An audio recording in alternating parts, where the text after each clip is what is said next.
Bien, mes frères et sœurs, que le Seigneur vous bénisse, que le Seigneur vous garde. Alléluia.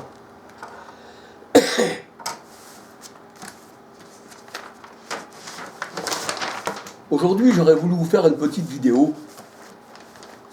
J'en ai déjà parlé pas mal de fois dans mes vidéos. Mais il est bon de reprendre un peu plus, on va dire, un peu plus en profondeur l'étude pour mieux cerner, en fait. Alléluia. Vous savez, quand on parle du Seigneur, le Seigneur, c'est l'Esprit, bien sûr. Hein. Alléluia. Alors, je vais lui laisser un peu de clarté, mais... Bon, on va pas.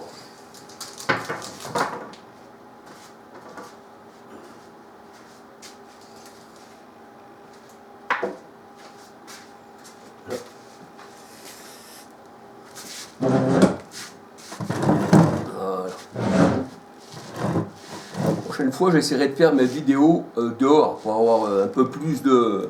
Voilà. Gloire au Seigneur. Alors aujourd'hui, j'aurais voulu vous parler encore du monde.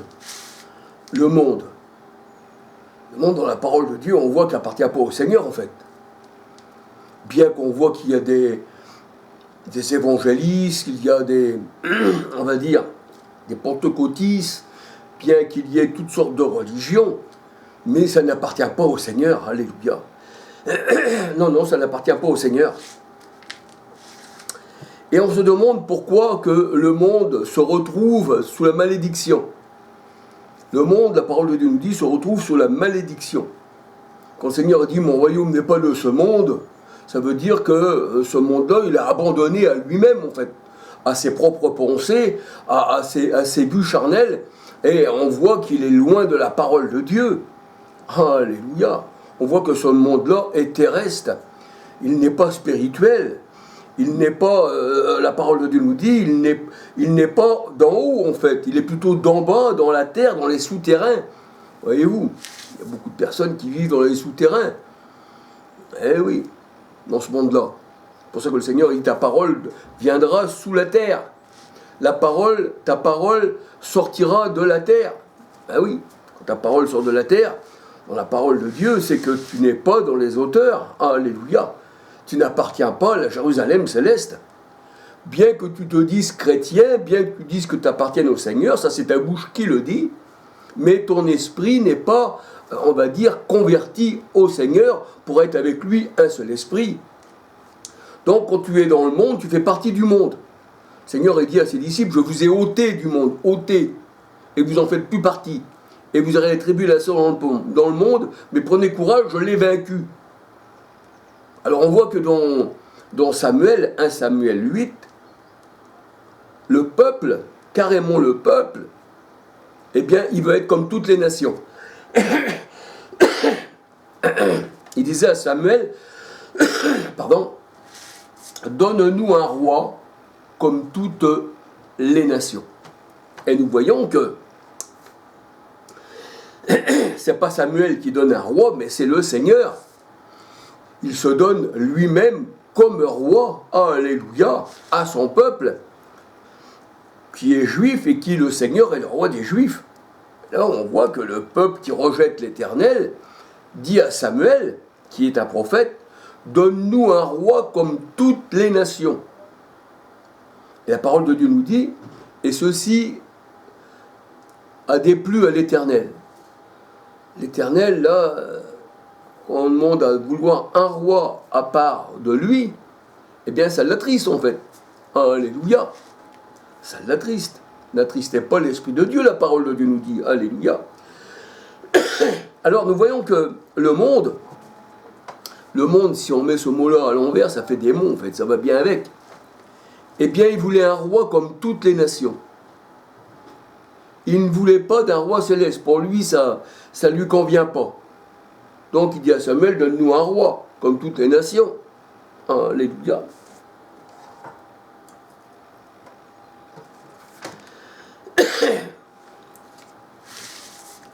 Alors on peut dire que, donne-nous un roi comme toutes les nations. Ça veut dire que les rois sont institués par l'Éternel lui-même. Le Seigneur, quand il a laissé le peuple choisir un roi, le Seigneur a dit à Samuel, fais ce que le peuple te dira, mais tu l'avertiras quand même que ce roi-là, il va faire des choses incroyables envers eux.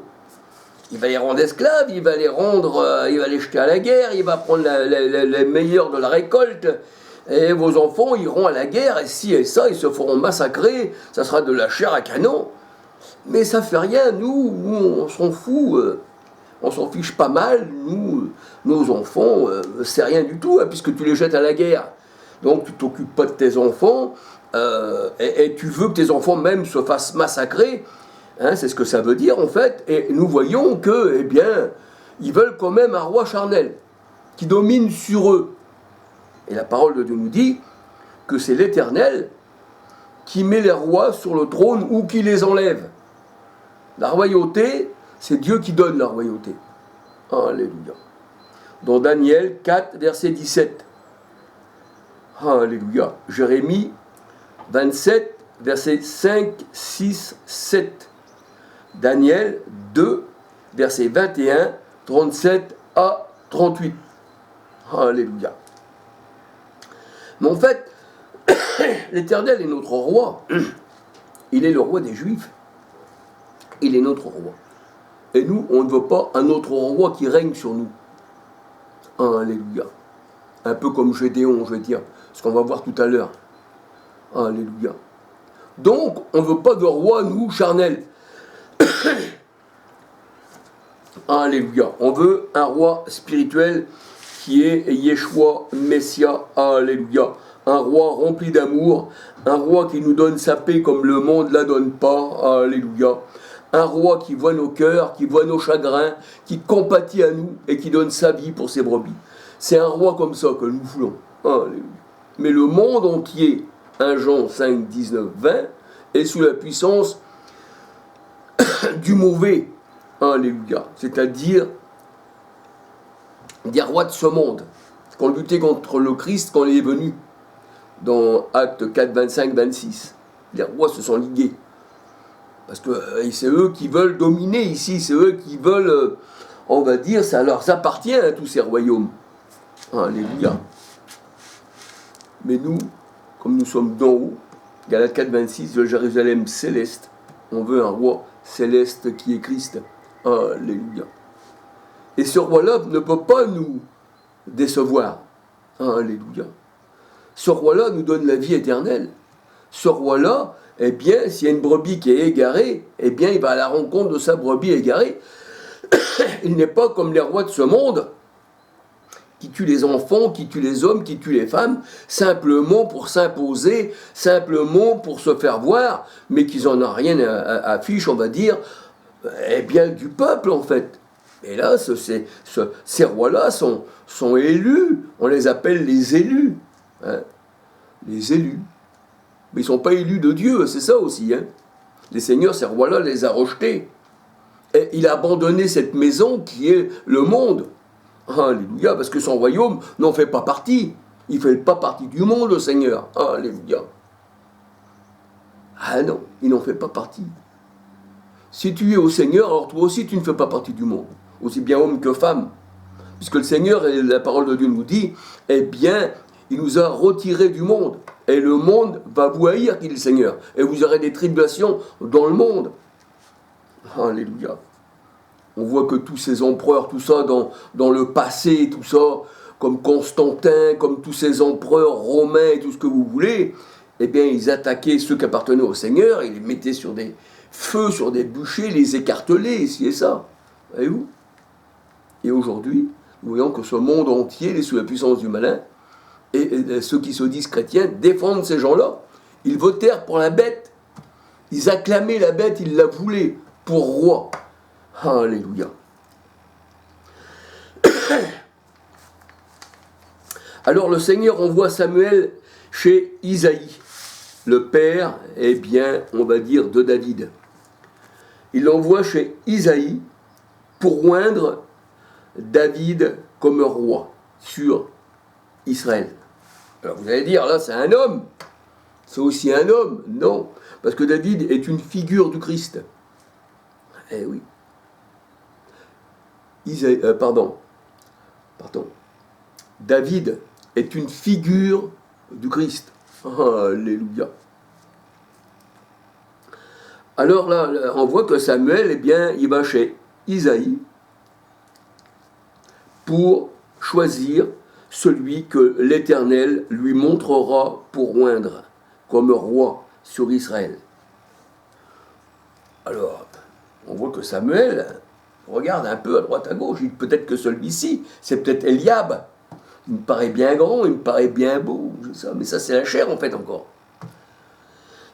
Parce que tous les prophètes qui étaient dans l'Ancienne Alliance, le Seigneur les considère aussi comme la chair. L'esprit n'était que momentané sur les prophètes, comme l'esprit qui avait saisi Samson. Et l'esprit se retira de son sang. Alléluia. Eh bien, on voit que là, eh bien, Samuel, eh bien, se demandait si c'était pas Eliab. Le Seigneur, il dit, regarde pas sa grandeur, je l'ai rejeté celui-ci. C'est celui que je te dirai. C'est pas celui que tes yeux voient, que tu penses qu'il va être, mais c'est celui que je te montrerai qui sera roi sur mon peuple.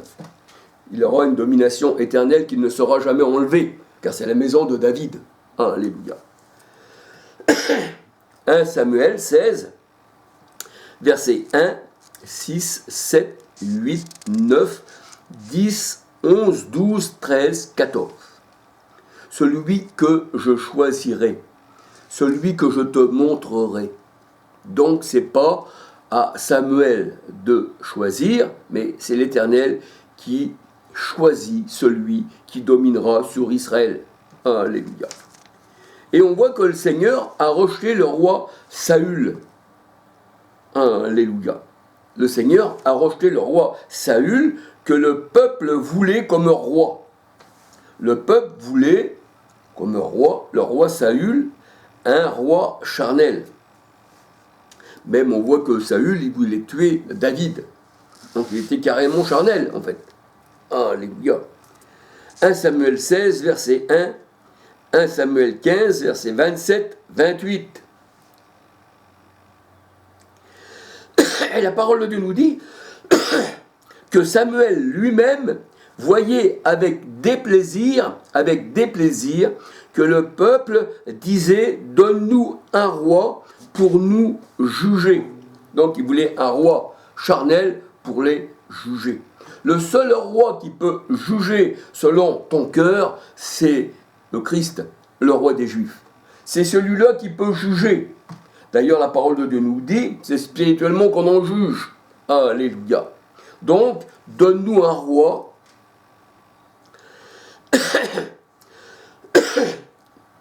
pour nous juger. Alléluia. Et Samuel pria l'Éternel, et l'Éternel dit à Samuel, écoute la voix du peuple dans tout ce qu'il te dira, car ce n'est pas toi qu'il rejette, mais c'est moi qui le rejette, afin que je ne règne plus sur eux, car le peuple aime mieux les dieux d'Égypte, symbolisés par la pyramide et l'œil fardé d'Horus, qui est sur le drapeau de l'Égypte, Apocalypse 11, verset 8, symbolisé par la Jérusalem d'en bas, alléluia, et la pyramide qu'il y a sur le dollar américain et l'étoile à 6 branches qui se trouve sur le dollar américain et sur le drapeau d'Égypte. Apocalypse 11.8, symbolisé par l'Israël d'en bas, là où se trouvent ceux qui font la guerre, qui tuent des enfants, qui massacrent des enfants. Alléluia. Alors, ces deux symboles qu'on retrouve sur ce drapeau, l'étoile à 6 branches, et sur le dollar américain, ce sont des symboles qui dirigent le monde, en fait. Alléluia. Des symboles de rébellion au Seigneur. Eh oui, ce sont des rebelles à la parole de Dieu. Alléluia.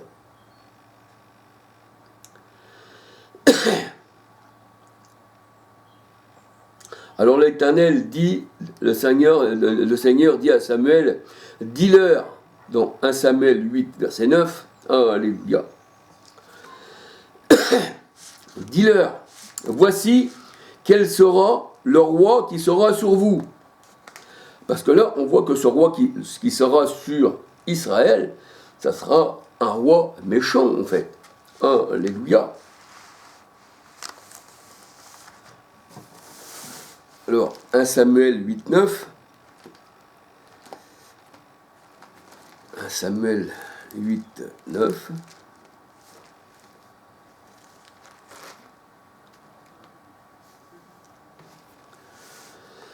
C'est là que le Seigneur il dit à Samuel, 1 Samuel 8, 9, écoute donc leur voix, mais donne-leur des avertissements et fais-leur connaître le droit du roi qui régnera sur eux. Donc même le Seigneur, eh bien, il fait connaître à cet Israël, selon la chair, avec son roi charnel, alléluia, qui va vouloir, qui règne sur eux, eh bien le Seigneur il dit, voilà, fais-leur connaître ce qu'il va faire ce roi sur vous. Mais on s'en fout, nous, de ce roi. On le veut, on veut qu'il règne sur nous. Alléluia. Alors voici quel sera le roi que vous avez choisi, bien sûr, et qui régnera sur vous. Et ce roi-là, bien sûr, on le retrouve dans 1 Jean 5, 19, 20. Le roi de ce monde, la parole de Dieu nous dit, les ténèbres, ces royaumes m'ont été donnés, Luc 4, 2, Luc 4, verset 2, 3, 5, 6, 7 à 13. Alléluia. Donc on voit que les royaumes de la terre appartiennent aux rois de ce monde, en fait. Alléluia. Et les rois de ce monde, eh bien, sont charnels et font souffrir les peuples, le monde entier. Le monde entier dans des guerres, dans des tueries, dans des massacres, dans des vaccins, dans des pollutions, dans tout ce que vous voulez, dans des bouchées. Mais on les aime, on veut qu'ils règnent sur nous. On veut que le pape règne sur nous, qu'il nous donne ses ordres. Qu'il nous donne ses ordres, qu'il nous fasse battre contre protestants et qu'il dresse des bûchers, qu'il dresse, on va dire, des feux, et qui nous mettent sur les feux, et qui nous brûlent, et nous allons l'acclamer. Ceux qui resteront l'acclameront. Voyez-vous, et donner gloire à la bête. Alléluia. Alors le diable a son royaume sur cette terre. Donc Samuel dit, le Seigneur qui régnera sur vous, c'est-à-dire votre Seigneur, vous prenez pour un Seigneur, c'est-à-dire votre roi, qui régnera sur vous, bien il prendra vos fils et les mettra sur des chars. À l'époque, c'était des chars pour aller à la guerre. Et il prendra vos fils. Alors si tu entends ces choses-là, si tu aimes tes enfants, et que ce roi, il prend tes fils et les mène à la guerre, voilà, tu te demandes, tu te dis, c'est quand même mes enfants quand même. Donc tu n'as pas d'amour. Ça fait rien, on le veut. Donc ils voulaient quand même. Donc ils n'aimaient pas leur fils en fait. C'est-à-dire toute la haine possible qu'ils ont dans leur cœur, eh bien ils la gardent avec eux comme leur roi est satanique, eux aussi sont sataniques. Alléluia. Il régnera sur vous, il prendra vos fils et les mettra sur son char. 1 Samuel 14, 52. 1 Samuel 14, verset 52. Et il s'en fera des chefs de 1000 et des chefs de 50. Et il les emploiera pour labourer ses terres. C'est-à-dire, ils seront esclaves du roi, quoi. À la place que ça soit un roi qui a été élu pour donner une bénédiction au peuple, d'ailleurs c'est le peuple qui est esclave. Mais il régnera sur nous, on l'aime, on le veut. Comme aujourd'hui, c'est exactement pareil, ça n'a pas changé. On veut un roi. Ah, Macron, il est bien. Oui, on l'aime. S'il pourrait encore nous faire encore plus de mal. Et tu l'appelles ton bienfaiteur, mais il domine sur toi et il te martyrise, et il t'empoisonne. Et tu l'appelles mon bienfaiteur. Oui, c'est ton bienfaiteur, oui. Ça sera un malfaiteur, qu'est-ce que ça serait? Alors il s'en fera des chefs de 1000 et des chefs de 50.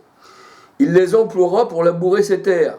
Ah oui, mais c'est ses terres à lui. Lui, il ne veut pas, dans ses terres à lui, il ne veut pas de pesticides. Il ne veut pas de pesticides, c'est le mot est là, hein, c'est la peste. Il ne veut pas de trucs transgéniques, hein, imaginez. Hein. Alors, il les prendra pour labourer ses terres. Il a des terres à lui, voyez-vous. Il labourera ses terres et récolter ses moissons. Et il les prendra pour fabriquer ses armes de guerre. Et l'attirail de ses chars, bien sûr. Alléluia.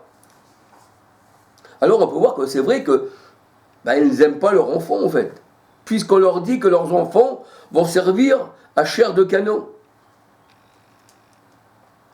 Vous avez donné les enfants à un roi qui fera de vos enfants de la chair à canon. Alors on peut dire que le peuple aussi, hein, eh bien, c'est aussi un ennemi pour leurs enfants. C'est un Satan, on va dire. 1 Samuel 8, versets 11-12. Alors c'est pas tout, il prendra aussi vos filles pour en faire des parfumeuses. Ah oui. Et puis il va servir dans sa cuisine. Un peu comme l'archère.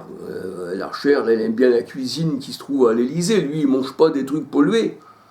Il est assis sur des chaises à 75 000 euros. Voyez-vous.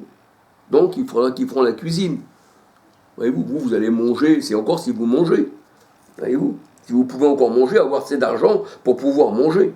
Il prendra vos filles pour en faire des parfumeuses et aux cuisines et à la boulangerie. Ils travailleront pour le roi. Ils seront à son service.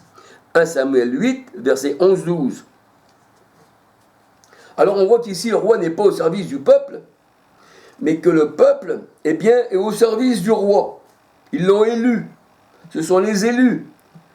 Eh oui. 1 Samuel 8, verset 13. Il prendra la meilleure part de vos champs. La meilleure part. On veut dire qu'il vous laisse une part infecte. Mais lui, il prend la meilleure part. C'est drôle que les gens aiment bien se faire taper comme ça. J'ai laissé sur mes vidéos même des curés, des catholiques qui viennent, présentent les enfants serpillèrent sur mes vidéos. Vous voyez le curé, voilà, il arrive. On présente au curé des enfants. Et les enfants se font massacrer, prennent des coups de pied dans le dos. Et vous voyez les catholiques, ils arrivent, ils donnent une baguette au curé, ils tournent le dos, le curé leur met des coups de bâton, et ensuite, il voit qu'il a pris des coups de bâton, il leur donne le bâton, et qui retourne à son copain, qui retourne le bâton au curé, et qui le massacre. Mais c'est pas un truc de fou. Mais vous aimez la malédiction. Mais comment comprendre la justice avec un monde de fous? Le monde entier est sous la folie. Parce que l'évangile est folie pour celui qui périt. Mais une odeur de vie pour celui qui a la vie, et une odeur de mort pour celui qui va à la mort. Alléluia. On vit dans un monde de fous. Eh oui, ils veulent la bénédiction. Mais ils sont sous la malédiction en choisissant leur malheur. Ils choisissent des personnes qui vont dominer sur eux, qui vont les massacrer et qui prendra le meilleur de leurs champs et de vos vignes. Alléluia. Et de vos oliviers, qui dit le Seigneur. Et il les donnera à ses serviteurs aussi. Et les serviteurs de ces gens-là, les serviteurs, c'est tous ceux qui sont à la botte, de ceux qui ont le drapeau là, avec l'étoile à 6 branches, aussi bien sur le drapeau Ben Yahu que le drapeau américain. Au-dessus de l'aigle, il y a les 6 branches, là, voyez-vous, l'étoile à 6 branches, et qu'il y a l'œil, voilà. Eh bien, ces gens-là, vu que le monde est à eux, si tu m'adores, je te donnerai ces choses-là, dans Luc 4, on va regarder dans Luc 4, si tu m'adores, je te donnerai toutes ces choses, parce que les royaumes me sont donnés. Alors, on voit que tous ceux qui adorent ces gens-là, surtout ceux comme les stars, le 3/4, c'est de la franc-maçonnerie. Vous prenez les footballeurs, c'est pareil, ils ont des titres honorifiques, qui font partie d'eux. Alors, il est comment? C'est leur chouchou, on va dire, voyez-vous. Et puis s'il y a des élections, eux peuvent attirer du peuple à eux. Bien que les élections, bien que les votes, ça ne compte pas. Mais enfin, ça fait quand même, voilà. Voyez. Donc, il les donnera à ses serviteurs. Les meilleures choses, il les donnera à ses serviteurs. Et c'est comme ça que, eh bien, ils ont des serviteurs qui les suivent aussi, parce qu'en leur donnant des bonnes choses, eh bien, ils le suivent. Vous regardez là, la gendarmerie, tout ça, ici et ça. Je regardais, 170 000 euros par mois. Bah oui, est-ce que c'est une barrière entre Macron et le peuple? Il ne faut pas qu'ils sauvent, donc il faut leur donner. On donnera des meilleures choses à eux. Mais vous recevrez des coups de bâton. Mais vous avez choisi aussi, parce que vous donnez gloire à la bête. Donc vous êtes dans une logique qui est illogique. Vous êtes des fous, en fait.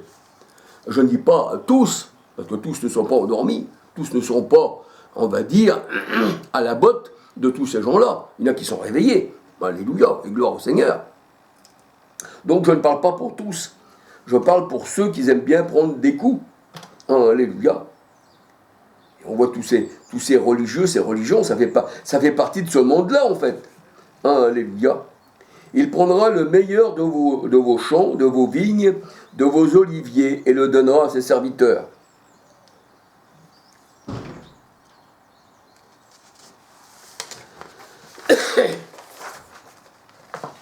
Ah, si vous faites partie des grands de ce monde, ah bah c'est sûr que là, on va vous donner aussi quelque chose de bon, pour que vous puissiez rester et servir, voyez-vous. Un peu comme ces gendarmes, cette police, ces chefs là au-dessus, qui, je ne parle pas du petit policier, mais celui qui est en haut, le grand gradé, là, le 3/4, c'est l'étoile à 6 branches, et là, bah, ils sont bien payés, il faut qu'ils restent. S'ils ne sont plus là, bah, après, ils vont se faire peut-être lyncher par quelques-uns, voyez-vous, ou peut-être pas du tout. Ah non, ils risquent rien dans ce monde-là, puisque c'est eux qui les a élus. Alléluia.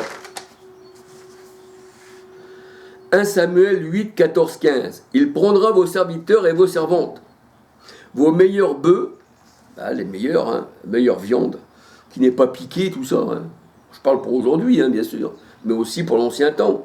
Vos meilleurs bœufs et vos meilleurs ânes. Alléluia. Et s'en servira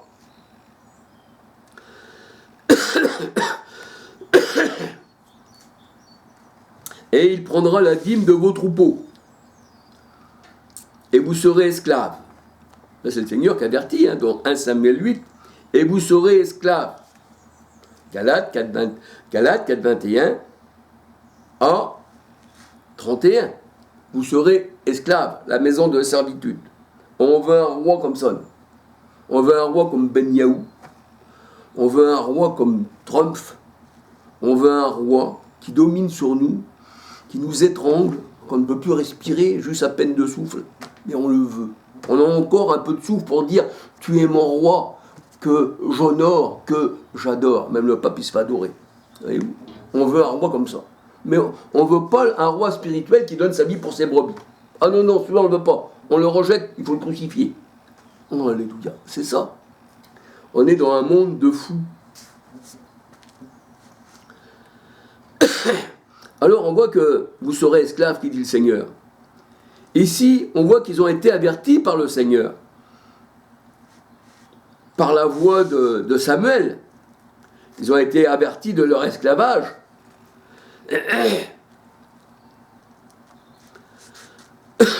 Alléluia. Et non, ils aiment bien un roi qui les martyrise. 1 Samuel 8, versets 16, 17, 18. Alors le Seigneur dit, alors, c'est l'Éternel qui parle, alors, vous crierez contre votre roi. Oui, vous allez crier, vous l'avez élu, vous le voulez, mais vous allez crier contre lui. Mais aussitôt, si vous le voyez, aujourd'hui, vous prenez des petites photos avec lui. Mon Excellence, mon maître, je m'agenouille, tu es mon roi. Parce que tu es roi du monde, tu peux peut-être me donner quelque chose. Le roi du monde, il peut te donner pas mal de coups de bâton, ça c'est certain. Ça c'est sûr qu'il peut te donner quelque chose. Même des bombes, si le bâton ne suffit pas, il te jette une bombe, même une bombe atomique. Alléluia. Il te martyrise. 1 Samuel 8, 17, 18. Alors vous crierez à moi, qui dit le Seigneur. Eh bien, je ne vous écouterai pas. Et on voit que les rois, dans la parole de Dieu, est appelé la bête, et il donnait gloire à la bête. Alléluia. Apocalypse 17, versets 9, 10, 11, 12. Alléluia.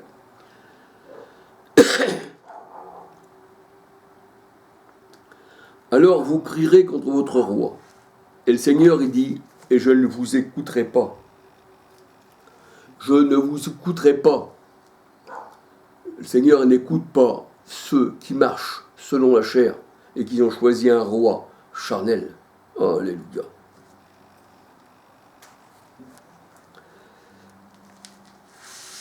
Alors le peuple refusa d'écouter la voix de Samuel, qui parlait de la part de l'Éternel. Alléluia. Le peuple refusa d'écouter la voix, c'est-à-dire du Seigneur qui parlait par Samuel. Tout le contraire de Jean 10, versets 3, 4, 5 à 16, qui le Seigneur dit « Mon peuple, mes brebis, écoute ma voix. » Mon peuple, mes brebis, écoute ma voix. Mais là, on voit que ce peuple-là, rebelle, qui s'est choisi un roi, écoutait la voix d'un roi méchant, on va dire, qui dominait sur eux. Voilà. Là, ils l'écoutaient, ils écoutent, ils sont aux ordres. Alors, le peuple, quand il refuse, et puis qu'il ne veut plus écouter la voix de Samuel et la voix de l'Éternel, le peuple dit à Samuel, non, mais il y aura un roi sur nous aussi. Nous serons comme toutes les nations. Notre roi nous jugera. Donc un roi charnel les jugera. Il marchera à notre tête. Vous savez que l'Église, c'est le corps de Christ, et Colossiens 1,18, Christ est la tête du corps. Mais lui, là, le roi, il marchera à notre tête.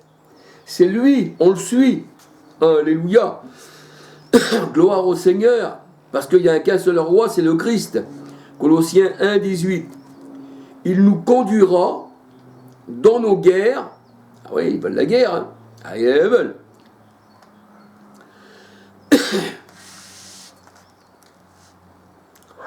Après avoir entendu toutes ces paroles du peuple, Alléluia, Samuel le redit aux oreilles de l'Éternel, et l'Éternel dit à Samuel, écoute leur voix et établis un roi sur eux. 1 Samuel 8, versets 19 à 22. Alors, il y a une personne dans la parole de Dieu, Gédéon. Gédéon, un véritable enfant de Dieu. Alléluia. 1 Samuel 8, 19 à 22. On voit que dans ce monde perdu, où les hommes veulent toujours un homme pour les guider, malheur à l'homme qui se confie dans un homme, eh bien, Gédéon, on voulait le faire roi, mais il dit au peuple, je ne dominerai pas sur vous, ni sur vos filles, je ne dominerai pas sur vous, et ni mes fils ne domineront non plus sur vous. C'est l'Éternel qui dominera sur vous. C'est l'Éternel qui dominera sur vous. Mais ça, c'est pas beau. Juge 8, verset 22-23. 1 Jean 6, verset 15. Alléluia. 1 Jean 6, verset 15. Je ne sais plus si c'est 1 Jean 6, verset 15 ou Jean 6, verset 15. Enfin, c'est dans ces zones-là. On voulait faire de Yeshua le roi de ce monde. Car on croyait, parce que beaucoup de personnes supposaient que ce roi-là allait, le Christ, allait avoir un royaume charnel et qui va venir libérer Israël des Romains. C'est ce que les gens ont pensé. C'est ce que les personnes pensaient en fait. Et vous faire le Christ roi.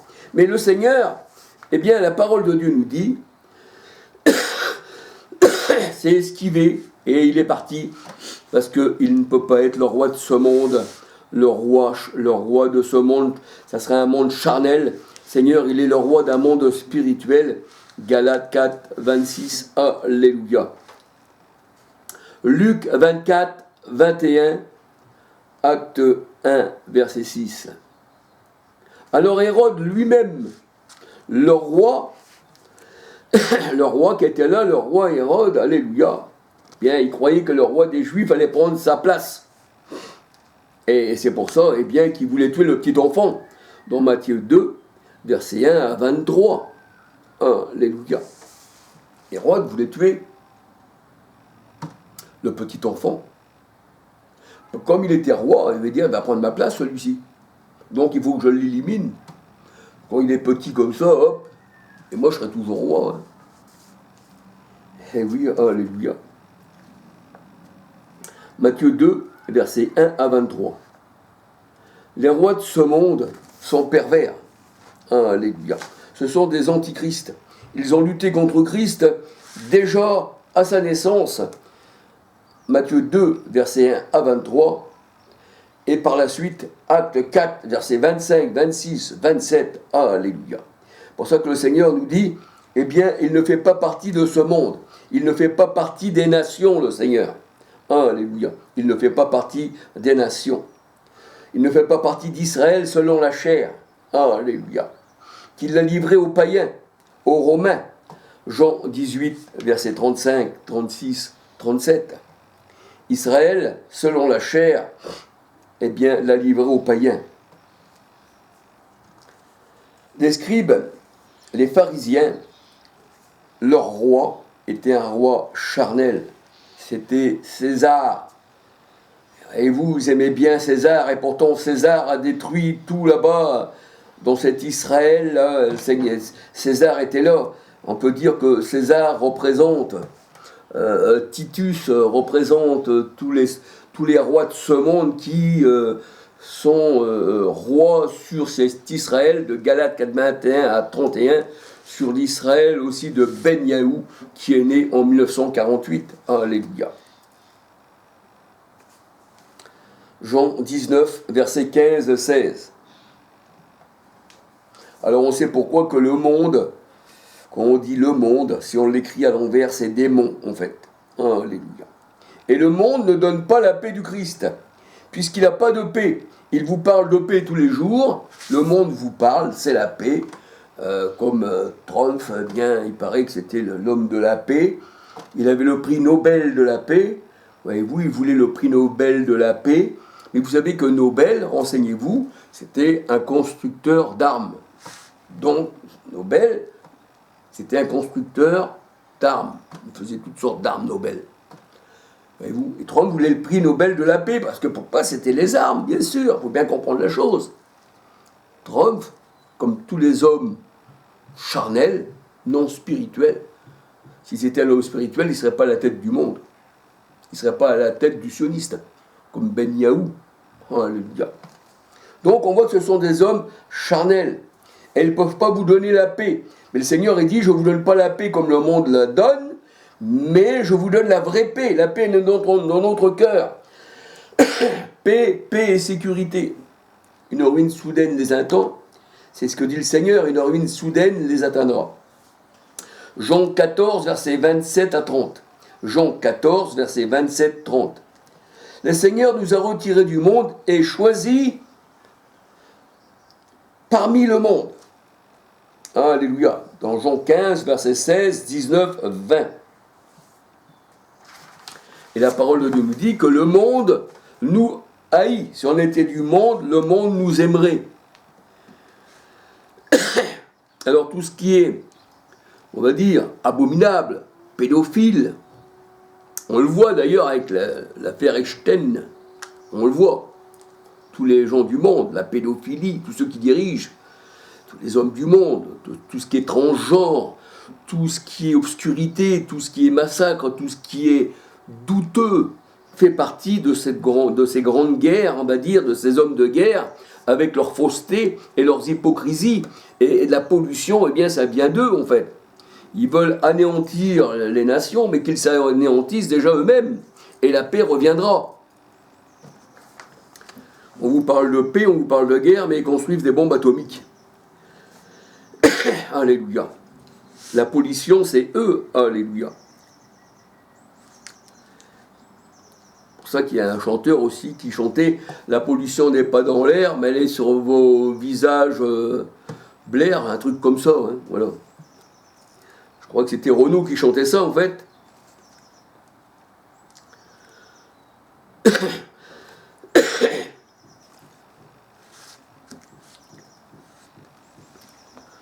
Alléluia.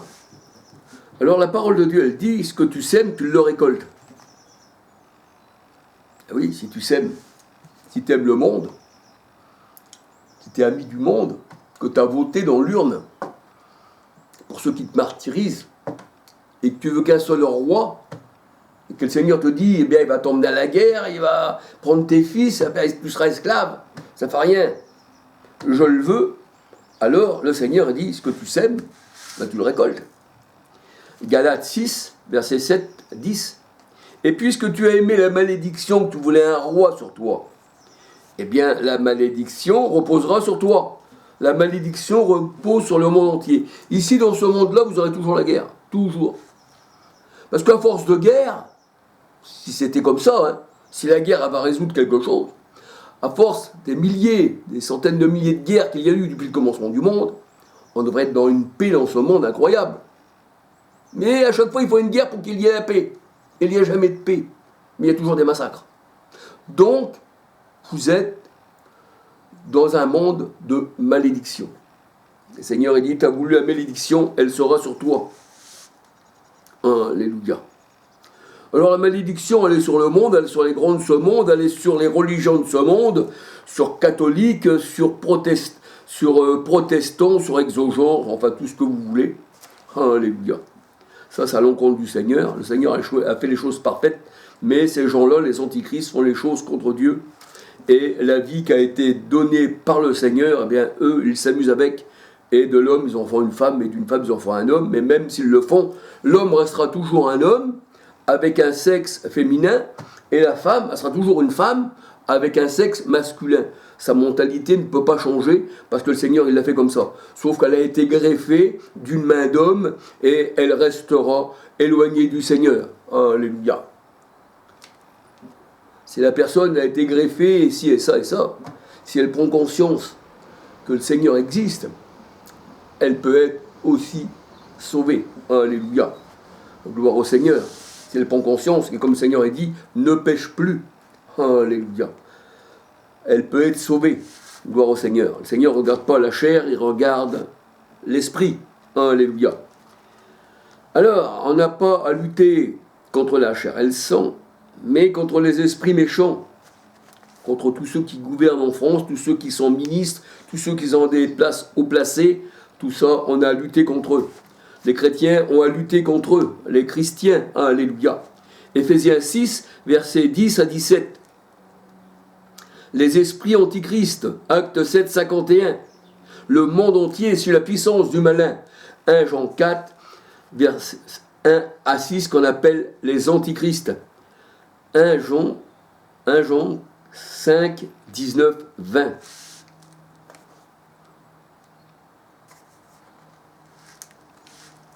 Le Seigneur a rendu les antichrists à néant. Alléluia. Il a rendu les principautés nulles. Parce que pour nous, elles n'existent plus, les principautés. Pour un véritable chrétien, ça n'existe plus. On a un roi, c'est tout ce qui est spirituel. On n'a pas un roi charnel, en fait. Donc, ces gens-là peuvent plus, on ne peut plus être esclaves, bien qu'on est dans le monde, bien qu'on ait les tribulations, bien qu'ils s'acharnent contre nous, mais on ne peut plus être esclave de ce monde-là, parce qu'il est dévoilé à nos yeux. Le Seigneur, il a enlevé le voile. Alléluia. C'est pour ça que le Seigneur, il a détruit les dénominations. Colossiens 2, versets 14-15. Luc 1, verset 18. Alléluia.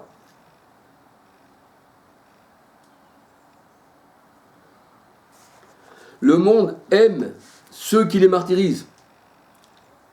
Un peu comme les Amériques qui ont bombardé tout sur la France en 39-45, et que l'Amérique était déjà commencé, c'est-à-dire par l'Amérique, excusez-moi, mais que le nazi s'était déjà commencé au moins 6-7 ans en Amérique. Hein, quand vous regardez American First, je ne sais plus comment on dit, hein, F-I-R-S-T, America, hein, America, F-I-R-S-T, documentaire, je Je crois que c'est sur le Sénat, là, la chaîne du Sénat. Il parle de ça, et on voit qu'en Amérique, eh bien, ça a commencé, les nazis en Amérique, moi, 7 ans avant, voyez-vous, donc c'est un complot, en fait. Oh, alléluia. Donc on voit que les Américains, même, ils ont bombardé les villes françaises avec plein de gens qui sont morts en dessous. Et ça, c'était voulu, c'était pour pouvoir vendre des armes, pouvoir s'enrichir, pouvoir éliminer les gens, et qui, à la fin de la guerre, ils ont été appelés les bienfaiteurs, les bons libérateurs, voyez-vous. C'est ça, en fait. On les appelle les bienfaiteurs. Luc 22, verset 25, Marc 10, verset 42, 43, 44, 45. Être dans une religion fondée par les hommes, c'est être dans une mentalité charnelle, alléluia, comme pour Israël selon la chair. 1 Corinthiens 10, 18. Car Israël selon la chair, ses amants se trouvent, eh bien, en Égypte. Ézéchiel 16, verset 2.